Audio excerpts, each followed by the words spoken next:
Pensar la arquitectura es un libro escrito por el arquitecto holandés Peter Zumthor, el cual en el año 2008 ganó el premio Pritzker y antes de realizarse como arquitecto fue un ebanista. Este libro se trata de un recopilatorio de varios escritos que alrededor de 10 años de su carrera fue escribiendo para al final recopilarlos en este libro.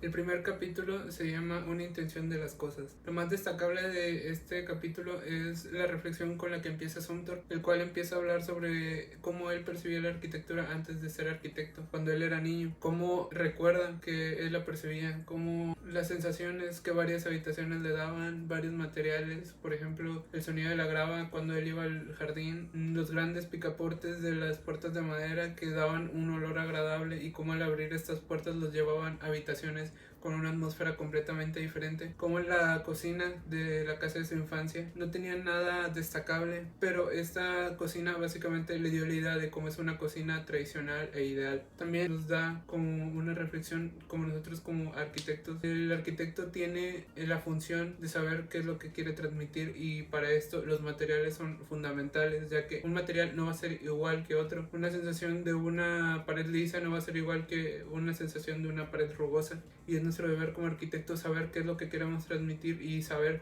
cuáles son los materiales necesarios para transmitir eso, y conocer estos materiales es fundamental para nosotros. El siguiente capítulo se llama La dura pepita de la belleza. Aquí Sumter hace mención sobre un compositor el cual relata cómo es su proceso para crear música. El músico básicamente aclara que él no escucha o no tiene una idea en la cabeza al inicio. Él tiene varios elementos que al unirlos hace que ya pueda escuchar esa pieza, pero para esto tiene ciertas organizaciones y conocimientos. Sumter hace una analogía de cómo nosotros como arquitectos podríamos igualar esto, y la verdad es de que igual que el compositor, nosotros no nos encargan un proyecto y nosotros ya lo tenemos en la cabeza desde un inicio. Nosotros también tenemos varios elementos como lo son las investigaciones, los datos climatológicos, los datos del usuario y necesidades que al unirlos le van dando forma al proyecto. Y esto es lo que en este capítulo hace mucha analogía sobre la analogía de cómo el compositor y nosotros como arquitectos hacemos casi lo mismo en el proceso.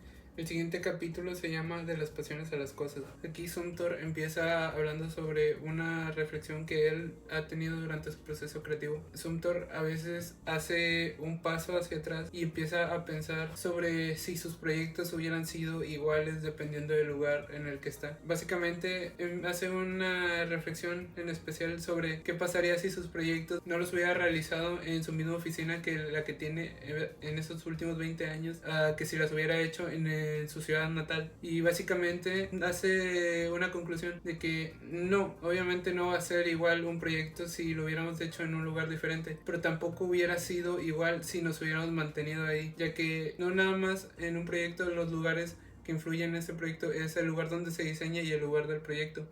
sino que todos los lugares de nuestra vida son los que influyen, ya que todos estos, aunque nosotros no lo hagamos intencionalmente, forman parte de nuestra memoria, de nuestro inconsciente, y todas estas memorias influyen al momento del proyecto.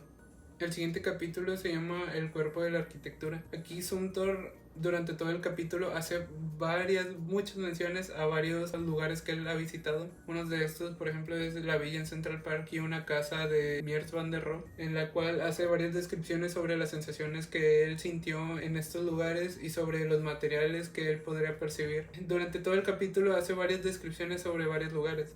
pero nos da una conclusión de que nosotros como arquitectos no tenemos que entender como un solo proyecto como un ente, sino tenemos que entender este proyecto como varias áreas y saber que estas áreas, dependiendo de su función y dependiendo de su uso, tienen que tener diferentes sentimientos, diferentes aromas, diferentes atmósferas que nosotros como arquitectos tenemos que transmitir. No tenemos que hacer que un solo proyecto se sienta de una misma forma, y tenemos que entender que este proyecto son varias áreas con varias funciones. El siguiente capítulo se llama Enseñar arquitectura, aprender arquitectura. Aquí lo más destacable es de que Sumter hace mención a su ideal de lo que es un maestro que enseña arquitectura. Básicamente dice que un maestro no le va a dar preguntas al alumno que desde un inicio sepa las respuestas, sino es deber del maestro darle unas preguntas que hace que abran la mente del alumno y genere nuevas preguntas, y es deber del maestro rebotar estas preguntas para que el alumno vaya generando su idea de lo que es la arquitectura, y el deber del maestro es encaminar al alumno para que no se vaya desviando a algo que no vaya a hacer.